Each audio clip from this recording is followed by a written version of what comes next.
ameenkii dambe ayadoo khamiista 6 saac oo habeenimo ayaa nabar uu iga qabtay wadnaha dhiig baan la soo booday dhiig baan tufay subaxii markii la arkay inaan dhiig tufahayo miirana aanan lahayn qabdi dahara baawur la ii saaray marka qabdi daharan iska aaday aniga la yeeray dhakhtar doono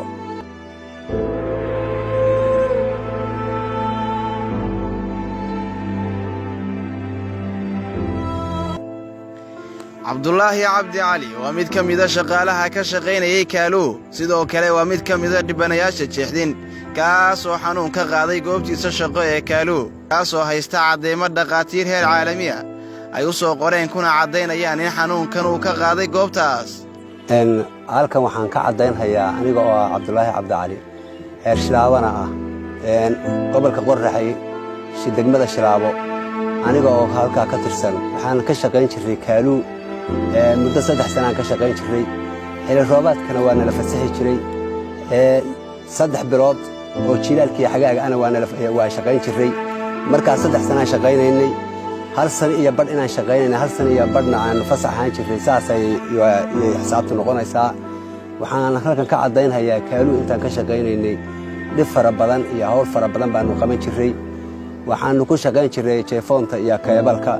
waa rari jiray waana soo dejin jiray waana guri jiray dhulka buuraha iyo meel kasta la fiiri jiray culayskooda iyo wax walba shaqadanadu saasay ahayd inaan dad xuquuqdooda haday tahay dheef iyo haday tahay isbitaal iyo haday tahay ogaansho iyo daryeel inaanan aad ugu qabin xuquuqdana aanan ka heli jirin sidaas aan halkan yaan ka cadeynayaa mid kale aniga waxa geesi ahayd in aan ku xanuunsaday mararkii u dambeysay 7 bari oo la yiri shaqaalaha nimanka ugu firfircoon ee wax qaban kara ee shaqada u dhaban arag hay soo rareen kaamka ku yaala Armaale ana ku soo xareeyeen jeexdin marka rag soo qabtay kaamka soo rarahayay jeexdin ku soo gurahayay baan kamid ahaa waliba aniga oo marka ragaas aniga la yiri adiga ka mas'uul oo sida qaabka wax loo rastaynayo iyo qaabka kaamka dhamaan loo soo rarahayo iyo guryaha la kala galinayo aniga aan la shaqeynayay nin huu la yiraahdo kambaniyaashuna way farabadnaayeen kambaniga aan ka shaqeynayay calaamadaas uu leeyahay oo shishaan baa la yiraa marka habeenkii dambe ayadoo khamiista 6 saac oo habeenimo ayaa nabar uu iga qabtay wadnaha dhiig baan la soo booday dhiig baan tufay subaxii markii la arkay inaan dhiig tufahayo miirana aanan lahayn qabdi dahara baawur la ii saaray marka qabdi daharan iska aaday aniga la yeeray dhakhtar doono ehleeday iyo dadkii ila dhashay ayaa isbitaal ay waday marka xanuunkaygii in laga gudbiyo Itoobiya Nairobi iyo Kenya la ii dhigo saasay noqotay 3 sano yaan mid walba dhakhtarka ku laabtay marka sanadii afraad oo hadda inaan tago yaan hadda u socdaa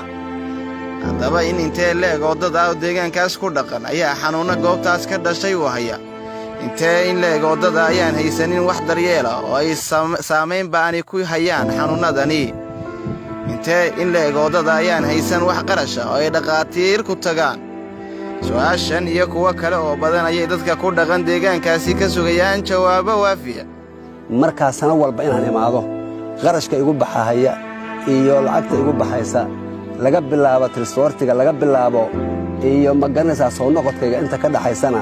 waxay iigu cad yihiin waraaqahaas oo soo qoray oo waa wax cadeyn loo dhakhtarku soo qoray jirada inaan ka qaaday Kaalu oo aan ku xanuunsaday meesha aan ka qaadayna Kaalu tahay shaqaalahaana ay tahay dibkiina haystay iyo hawshiina ay tahay sidaas dhakhtarkii ii soo cadeeyay xuquuqda asaasa inaan gaar ahaan kambaniga kaga doonayo ayaan halkan ka cadeynayaa sida guud shaqaalaha jeexdimeed iyo dibkii ka haystay jeexdin annagu askari baan dhowr jiray dibadda markaan u baxno kabtan ku kaajayna askari baa waardiyaha naga hay askarigu ku muuqdaad kaaji ma suurtagal ah inaad geedka xaggaasha ka marto annagu wax badan dibka jira kama aan ogeyn hadaan shaqaale ahaan 500 iyo 6570 yaanu shaqaalaha guud ahayn ama sirfay ha u baxo ama kaamka ha joogo shaqaalaha sidaas 70 baan ku lahayn goday Shilaabo qabdi dahare goday dhammaantana waxaan ku lahayn 70 iyo meelahaas wax tira noocaas aan ahayn oo kolba qaarkii la doono shaqaalaha laga ruseeyo qaarkii la doono in la iska daayo waxaan marnaba noqonaynin wax lagu qanco in dadkii dhibtan geystay iyo dad kale oo ku dhiiranaya ay daboolaan dhibaatooyinka shacabkaas haysta iyo in guddi lagu sheegay xaqiijin dhabtusa tahay meyradoog ay soo saaraan jawaab been abuura dhahanna waxaan soo caddaynay inay xanuunno jiraan iyo in kale haddaba su'aasha isweydiinta leh aan jawaabta uga fadhina ayaa ah ma caddaymahan inoo muuqda ayaa dhaba mise waxaa jira wax ay dawladdu xabaalayso oo ay ka qarinaysa indhaha caalamka iyo dadweynaha suurtagalse ma tahay ninka dheefta jeexdin dhowraya inuu dhibta iyo hagardaamada dadka lagu hayo iska indhatiro aniguna jirradaasaa ii dheeriya wax badanna kama sheegi karo waxyaabihii dalka ka jiray sababtoo ay tahay waardiya askari naga hayey askarta iyo ciidan baana shaqada loo diri jiray wuxuu dhaha ma qaban karo khasab baa loogu diri jiro khasab buu ku qaban jiray iyo cabsi marka dad noocaasaanu ahayn ilaahay baa mahad iskale xuquuq dad ka hadli karayna maanan ahayn anigu midayda gaar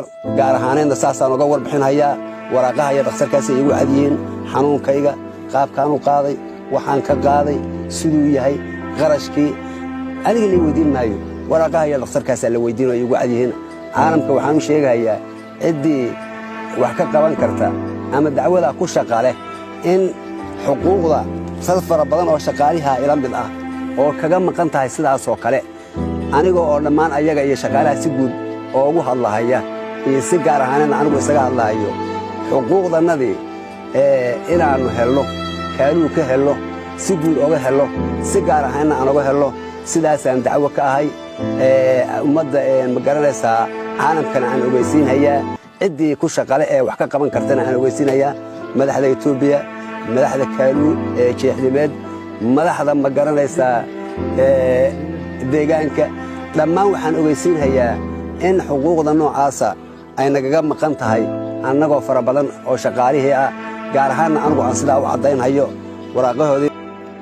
haddaba dadka deegaankaas way ku dhacday barakicin nabaadguurin iyo weliba nololla'aan haddii ayna xaq u lahayn inay ka helaan xuquuqdoodii miyuusan cabdulaahi oo ahaa shaqaalaha kambaniga jeexdin ka shaqeeya oo ku xanuunsaday goobtaasi u lahayn xaq in xuquuqdiisii shaqaalanimo la siiyo weliba la daaweeyo mise dadka soomaaliyeed ee deegaankaasi ku dhaqan oo weliba leh dhulkaas ayaan sidoodaba in wax ay haystaan laga qaada mooyaane agardaamooyina loo geystay magdhow laga siiya lahayn markaa saasaannu ku shaqaynaynay mushaaryaaridana ayaga lismaba weydiinhayaalismaba weydiinhayo 3,000 ilaa 2,500 intaa baan qaadan jirray shaqada maalin haddaad ka habsaantood xanuunsatood xerada ku hadho waa lagaa goynhaya waa lagula xisaabtamaya maalinka iyada haddii bilaha dheeriga ahee 3 bilood ahee xilli roobka ah ee dhulku qoyan yahay ee kambarigu inuu shaqeeyo ay mamnuuca ka tahayna ayada warkeed badhig